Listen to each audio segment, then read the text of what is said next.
If this is your first time, welcome in. We do this every single day. You can see all of our upcoming shows at sellbetter.xyz or by scanning that QR code on the screen. Brian, I'm probably going to need more to that emoji. Yeah, I need a little explanation. You gotta clue us in. And Kirk, I feel you. Big hugs your way. You can also catch us if you would prefer via podcast on the go, on your walks, your runs, your commutes, your wherever you are. And you can do that anywhere you grab your podcast. And it is the Daily Sales Show by Sell Better.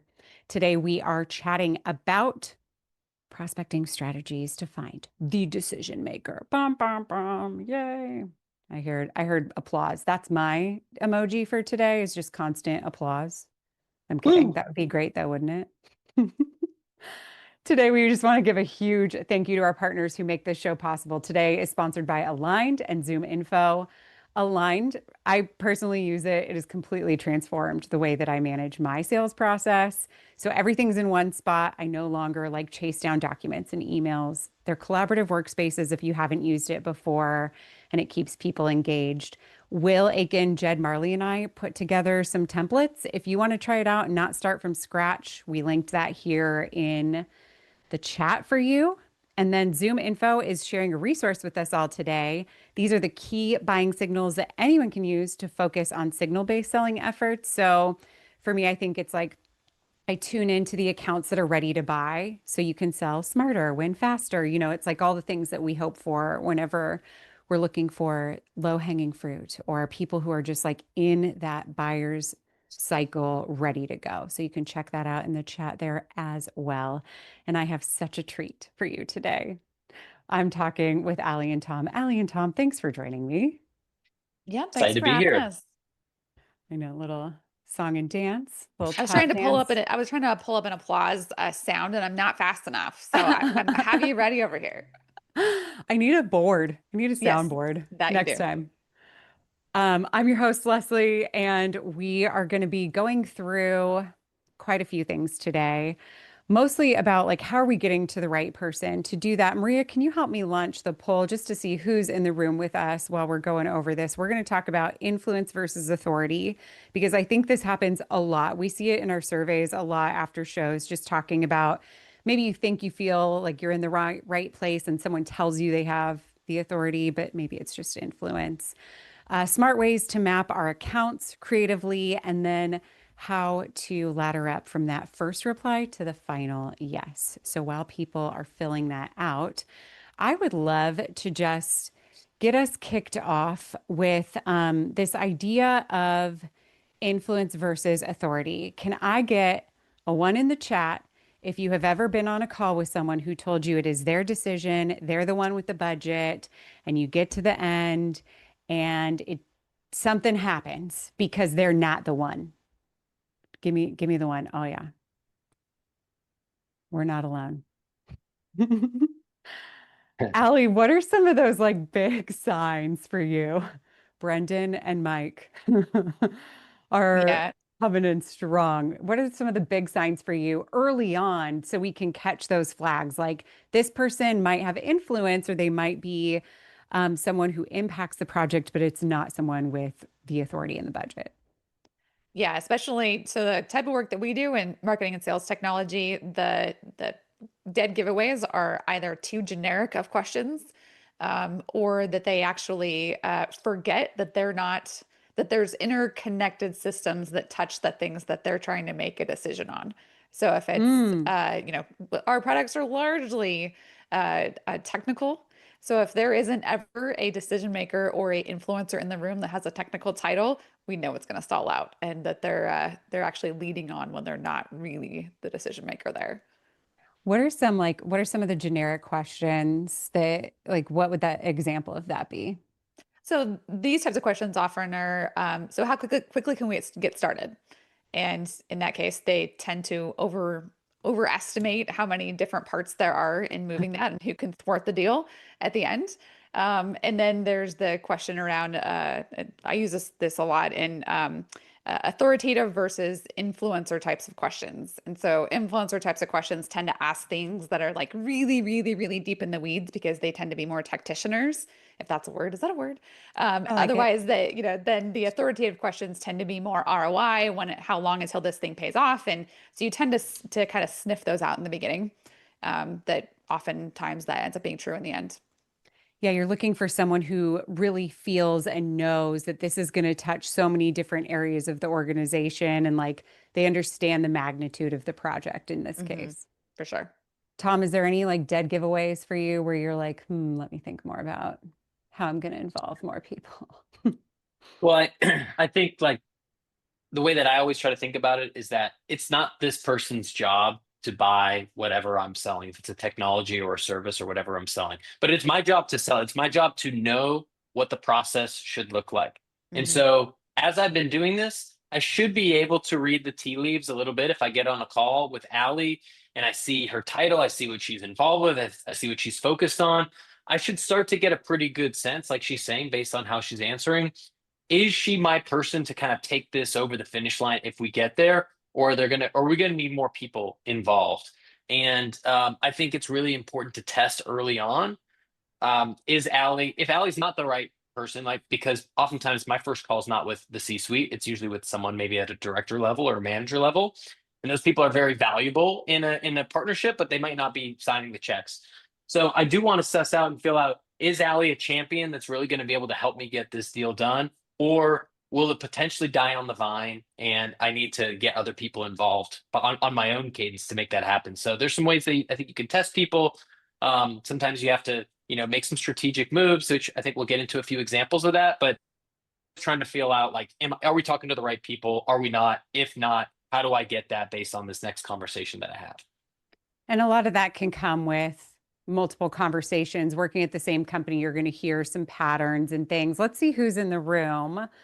We, a lot of AEs, SDRs, BDRs. Thanks for being here. Everyone, thanks for being here. I'm glad to see you guys here.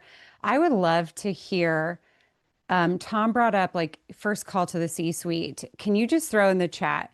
Is your first call into an organization typically with like C-level executive, CEO, chief revenue officer, CMO, whoever that is, or is it someone else above the line, below the line, I guess? I would love to see if you are currently calling into C-suite first, let us know. Okay, I think, we had a conversation about this and how, it's like, how do you start a conversation? Does that person really need to be involved? And a lot of times they're not involved, right? And you're in Tom and Allie in your sales processes, how often is that C-suite person involved in the process versus like a final decision? Tom, you want to take that?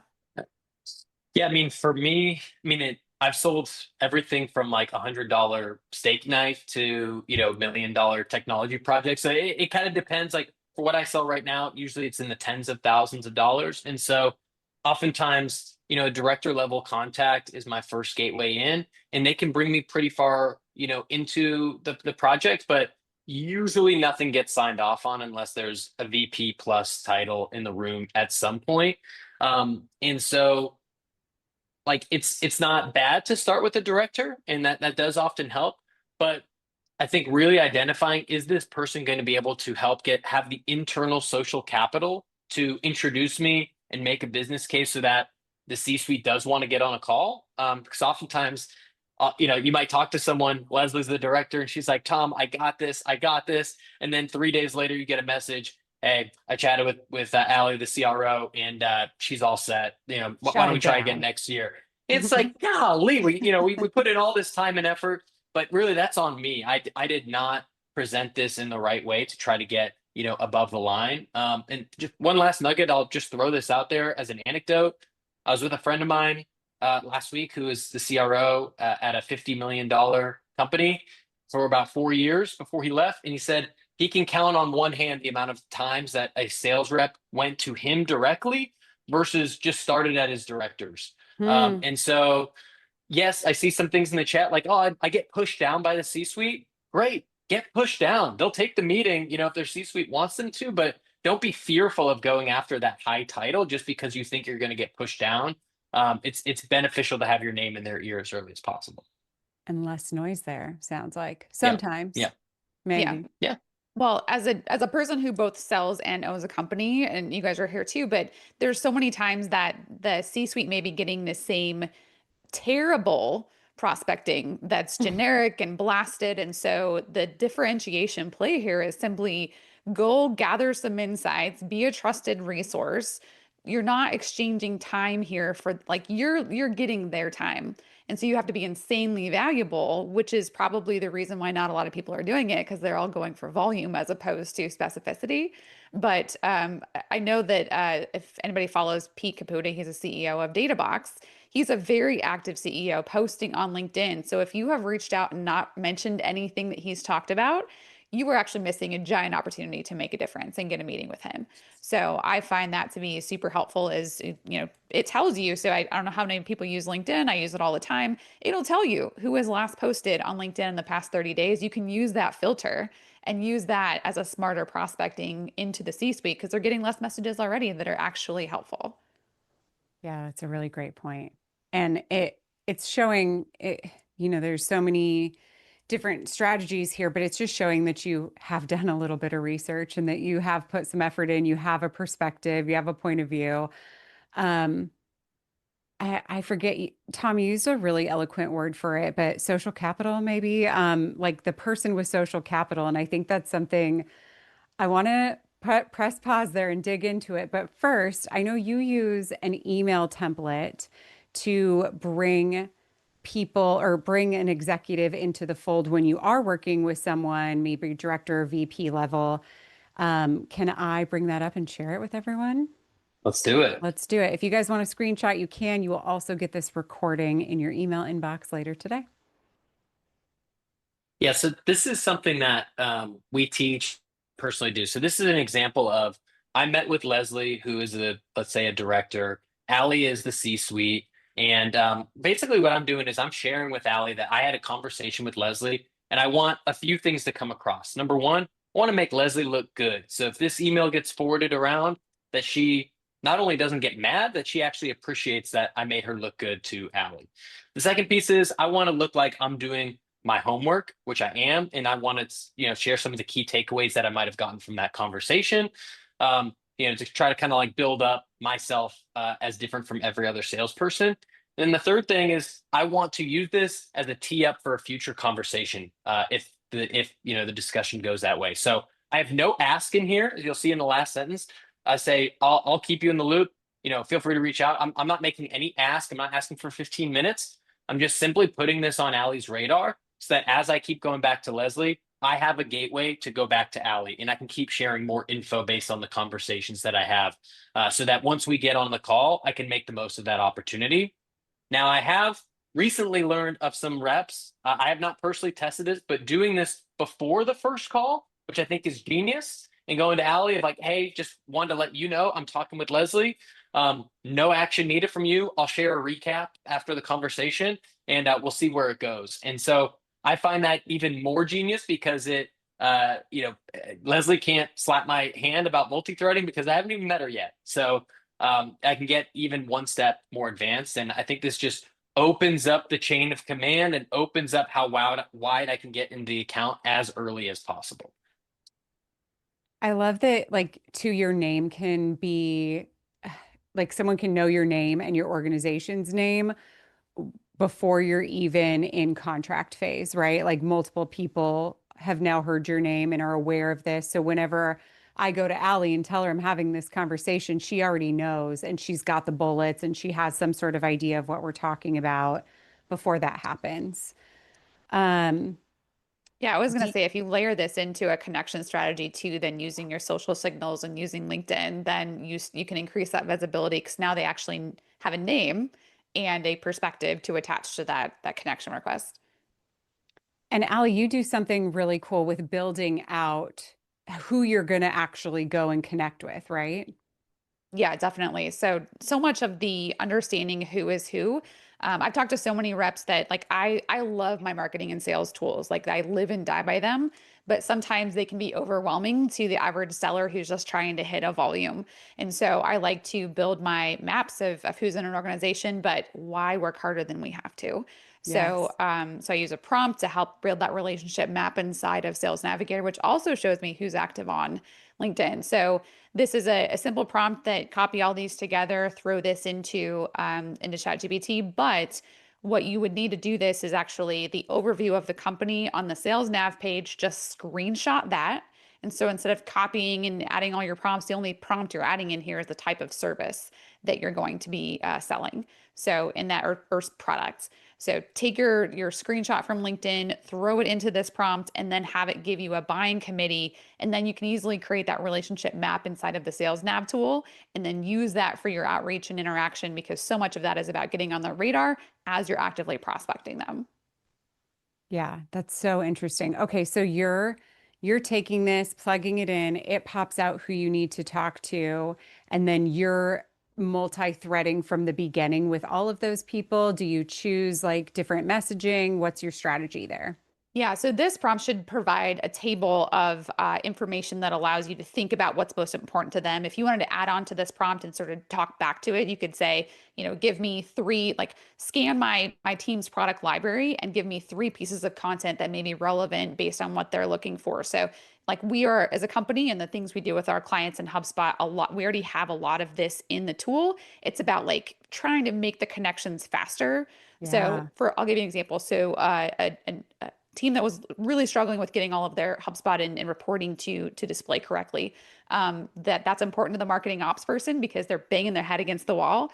But to the VP of sales, or to the CRO and even higher, they're not hitting their sales goals. But the reason is they don't know what's working. So each person had a different article that was relevant to their prospecting, as opposed to just sending a same message to everybody. You're trying to figure that out. And then, using Zoom info and intent data, all of that together means just a much smarter breaking through the noise strategy. Yes, love that. When we're thinking about this map, you're creating a visual in our heads here. When we're creating account maps, I think that there's some things that we talked about to keep in mind, and smart ways that we can get higher into accounts and be talking with executives. And this does come back to that like social pull that Tom, you were talking about. What's something that you're looking for when you're kind of keeping track of who you're working with in deals and how they're all related to each other that would be helpful for you in getting to the executive team? Yes, I think we talk a lot about the titles and the roles at a company, but we don't talk a lot necessarily about the actual like social dynamics within a company. So think back to any company or think to your company right now. There are all these bits of information about people that are not publicly available. You might know Allie's title, and maybe she doesn't have the highest title, but for some reason, God, like the CEO and her are best friends, and so she has a ton of pull. Versus Leslie is new and she missed her number last quarter, and it's not looking very good this quarter, and so she might be on the way out. But like I wouldn't know that from looking at LinkedIn, and so I think it's important for a seller to look at try to kind of like read the dynamics that you might be able to find. And some of this is public info, and some of this is like you're going to have to kind of like sort through on your own. But some very like easy things that I might look for. What are the hiring trends at the company? If someone just got hired over, they're a director and a new VP just came in, that's probably not a good signal to that director. They just got level. They did not get that promotion to VP most likely, and they might have wanted it. So that tells me a signal about what their pull is internally. If someone joined a new company and they just came in, they might be thinking about like, how do I make a big splash? They might also be thinking about risk mitigation. Like, I'm going to put my name on buying this financial services tech in my first 90 days, and if it doesn't work, man, I might not be looking very good about as a CFO. So I'm trying to understand those things. If you're asking for referrals, if you are asking to multi-thread within the account, if people have resistance to that, why is that? Why are they not comfortable letting more people get involved or certain people get involved? Do they want you to only work through them? different areas like this. Like we can't look at every deal the same way. And I think it's important to know that anything that someone buys, they're putting their name on, they're stamping it, and they're saying, I believe in this product or service. And if it doesn't work out, that makes them look pretty bad. And if it does Mhm. work out, it might make them look good. So they are putting their social capital on the line at their company anytime they're engaging in the sales conversation. And so I think we need to be aware of that and respect that as part of the process. Yeah, I really like looking for those context clues and picking up on them. And like, I know, Allie, you actually map these on a table for yourself, right? Mhm. What are you keeping track of? Yeah, social dynamics is, I don't, the column, I just call it notes, but if I needed to label it, I would probably call it social dynamics. I like that term better. But it's this person seems like, I know a couple companies where their VA has an incredible amount of pull with the executive team because they know much more about everything that's going on. And so it's just like that strategy of kind of entertaining the gatekeeper and knowing who turns heads. And so that's one thing. The other thing I'm also keeping track of is there something they continue to bring up? So, is there something else that I can solve for them that isn't in my lane, but I can make a connection and instantly be a person of value that they know that I can solve other problems outside of this specific one? So, for example, if you have a team that's trying to buy a marketing and sales technology, but they really need a consultant, you know what? My friend Tom, he actually is a really great person to talk to. Why don't you talk to him before you decide on a sales technology? Because his insight's going to be super valuable. P.S. You could also hire Tom. So that sort of thing, I think, is knowing who I could make a connection with. I call it my relationship connection map. That's a whole different other conversation of a tool, but that's something that really helps you stand out. Do we? And that was so good. She just decided she's It done. was so Mic good. drop. We're leaving. Leslie Yeah. self-destructed. Yes. So how many, I'll riff with you on that for a second, Ali. Yeah. So when you have that sheet, how many deals at any given time are you tracking at that level? So this strategy is part of a bigger one, and I, again, for the life of me, cannot remember who put this out, but there's a relationship mantra called 525 125, and so that's where this kind of came from. So it's like at any given time you can only track about 150 active, valuable conversations, which is about what we probably track inside of a CRM too. But you're Hmm. not only tracking the deal, you're tracking like the person and what's important to them. And so the five are the five most likely to move. They're 25, so you kind of prioritize them. But the goal is to know what's important to them, what the next step is, regardless of what deal you're working on. So if the next step is like my prospect is going to go to Disneyland next month, let me make sure and like if I've been there or asked someone what's the place you got to go to get this ice cream, that I actually say that. So this is going beyond just the prospecting and more like staying top of mind as you continue to build that relationship. So it's like the maps outside of the map because it's more about social context. Interesting. And then you have that for like the more separated, like lukewarm leads. That's like the 120 or 125 part of that. Yeah. Yeah, absolutely. Because it's something that you, and that's what I like. I find this to be a struggle with. Like, we coach a lot of people to use HubSpot, and I'm sure whatever CRM you use, the question in sales teams is like, is this worth your time? And it's not worth your time now, but it will be in 3 months. And there's no way to say that to your CRM RevOps manager. And so when it cashes in, they're like, where did this come from? And you're like, let me tell you about my 525, 125 sheet. And then all of a sudden it Yeah. makes sense. I like that. Well, I think there's like an old psychological theory that's Dunbar's number or Dunbar's Mm, law, which I think is like yep. any human can't really have a relationship with more than, I don't know if it's 100 or 200. It's somewhere in like the 100 to 250 range, which I do think is true. Anytime you try to spread yourself more thin than that, like you just can't remember like the small details and stuff like that. Um, so we're getting word that Leslie lost power, which is all good. So I think it's just the Tom and Allie show. We can just It is. We're gonna run riff. wild.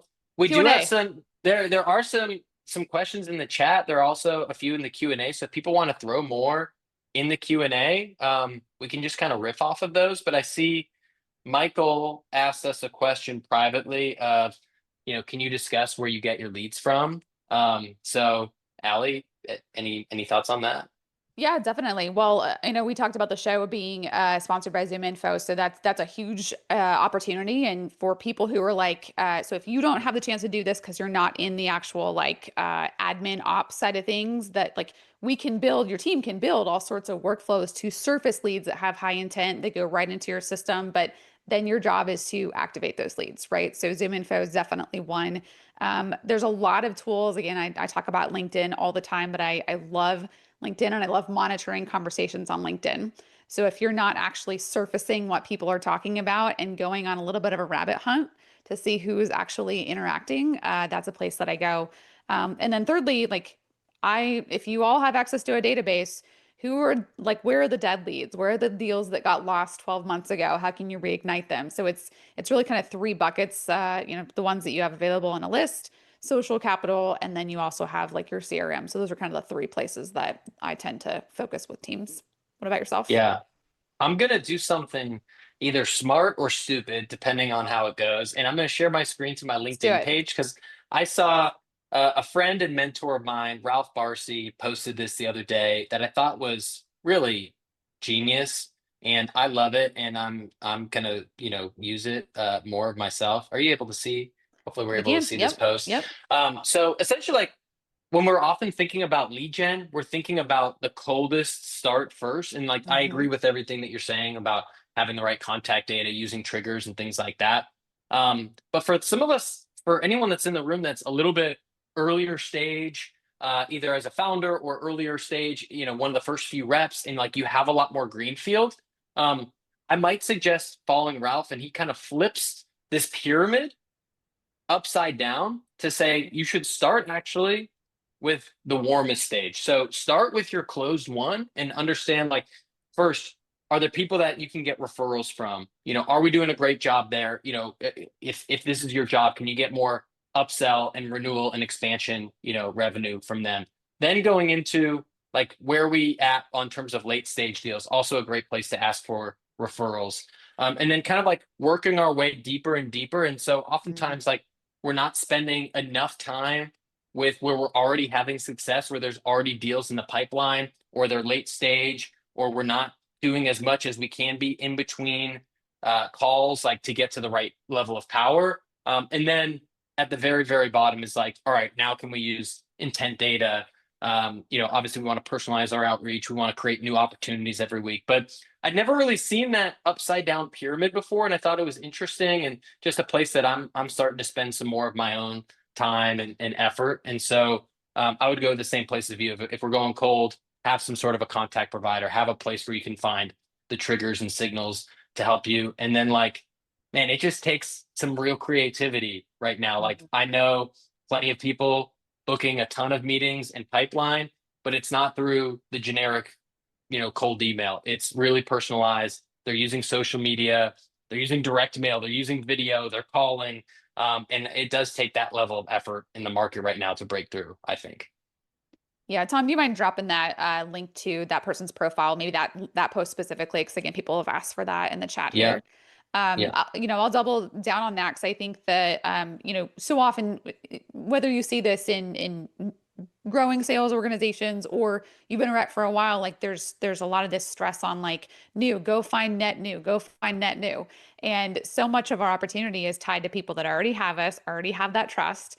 And so as a sales professional, like when's the last time you made a really specific ask for a referral? I don't know. Tom, do you track that yourself? It's funny is that I was really bad at it last quarter. So you're teeing me up perfectly because I just created a sales accountability Google Sheet this month for me to Nice. track that and come up. And ChatGPT is now prompting me every Monday. Mm, What are nice. the 5 calls that you're going to have this week where you're going to ask someone? You just make the ask, not even Mhm. tracking or like holding an expectation of how many of those 5 will be a yes. But like you got to make 5 asks. And I made one ask yesterday and got 2 referrals. It's like, great, that saved me a lot of time today. Yep. It's so funny because it sounds so simple. And then once you do it, you're like, darn it, this is why I do it. But you have to Yeah. do it in order to remember that it's valuable. Yeah.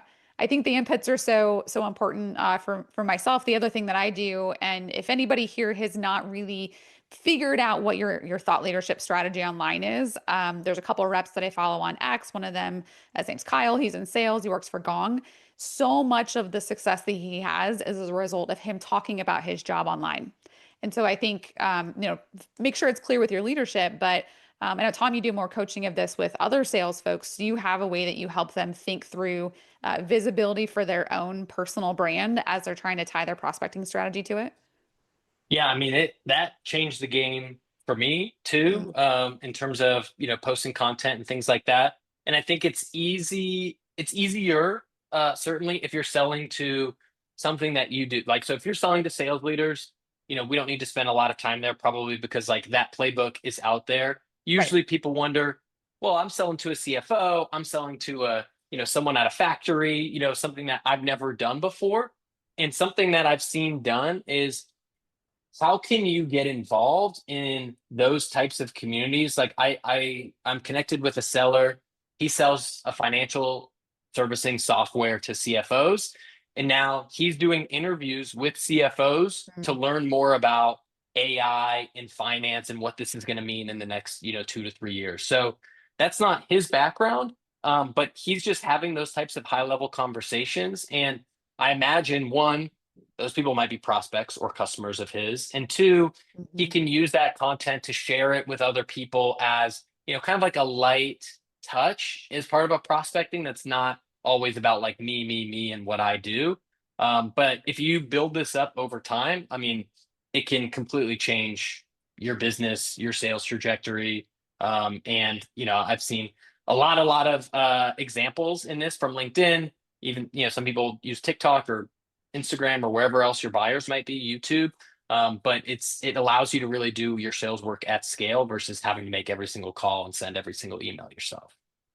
Yeah, we've noticed that too on places like Reddit's becoming a big opportunity to go in and answer questions. Like Reddit's kind of that secret superpower to figure out how people are actually talking about things in your industry without, because Mm, people still, that's the one place that it's growing like crazy because it's anonymous. And so people can still be, Blue Dog 25 over there, where everywhere else online they have to be a person. So well, let's dive into some questions because I know Leslie's still having some challenge yeah. to get back on, so no worries. There was a question, Tom, that came back after you talked about threading, so let's dig into that one first. Are you calling or emailing in multi-thread situations? I am typically in those examples that I shared before, I'm emailing. I'm not against calling. I think it depends how like where on the aggressiveness spectrum do I feel like I need to be in this Mm, deal. So if I just booked a meeting with the director and I want to just give a light touch to the C-suite, like that was the example I gave before, I think email or LinkedIn is probably the best avenue for me to do that. I'm not trying to go too hard. Now, I might get later into a deal and I'm realizing I'm single threaded and mm, I'm not with the right person. And I know I might like this person, but they're not going to get the deal done. And this deal is going to die by the end of the mm, month if I don't do mhm. something more drastic. That's when I'm probably, I'm more likely to pick up the phone, make some calls, start sending more emails, LinkedIn, and almost treat it like a net new opportunity that I need to prospect a little bit harder. So that's usually how I gauge it, is really like what intensity do I feel like I need to put into that opportunity? What about you, Allie? Yeah, I would say similarly. So I'm thinking like right now we don't have this, but mine's going to like almost classifying myself in a level of like, 1, 2, 3 on aggressive. Like one is you're just kind of nice to be known. Like there isn't really like your trumpet email. There isn't anything that's fundamentally going to change. It's just kind of nice that you're meeting with them. Two might be okay, there's going to be something in the middle that's going to thwart us, and there's going to be some blockers that come up. So I need to build my allies early. And then three would be this is going to die on the vine. And so I have to actually get behind this boulder and push it forward. So in a lot of our cases, we're working with organizations that are about 2 to 50 million. And so that varies. But at the end, if there's a marketing director that doesn't have budget approval, we're going to end up dead in the water. So we have to get C-suite buy-in. And a lot of times asking for a presentation to the C-suite of how this will change the growth of their business is a game changer. And I can actually say, we actually have a standard presentation we do with executive teams. Would your team be interested in that? And that tends to Mm, move that ball forward. yeah, I love that. And I heard it spoken by one of our coaches that we were talking about multi-threading, and she said there's only been one time in her 10-year sales career where someone told her too many people were involved in the deal, and she won that deal. Oh, And so there's been no other time. And sometimes you will get a little bit of like a wrist slap, hey, don't do that. but like if you're not getting that type of feedback from people, you can probably push the envelope a little bit more. Now, if everyone in your pipeline is like, Tom, you're like a wild man out there, you need to relax. Like, all right, you're probably being a little bit too aggressive. But until you start getting a couple of those types of notes, I think, and you're losing deals, yeah, I think you can push the envelope a little bit more. Hmm.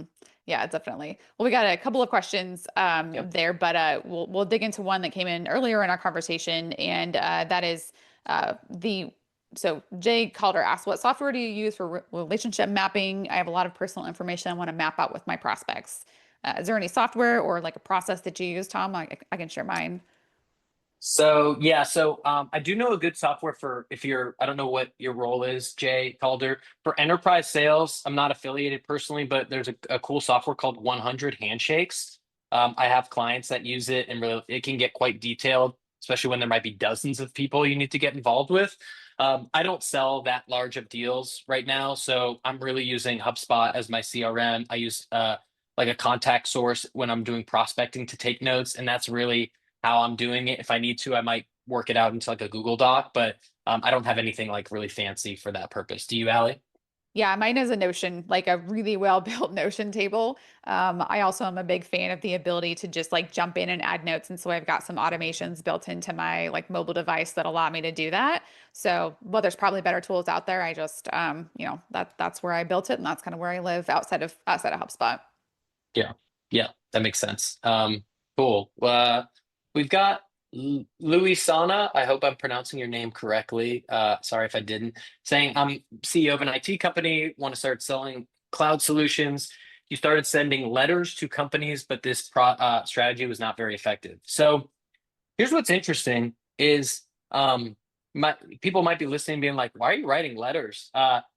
Direct mail is having a comeback. I'm Yeah. personally just this morning was experimenting, and I'm about to do some direct mail like sales letters, old school style. I think there's so many reasons. It'd be really hard to say why it's not working, but like one, you want to make sure that you like the target, who you're targeting in your ICP is super, super tight.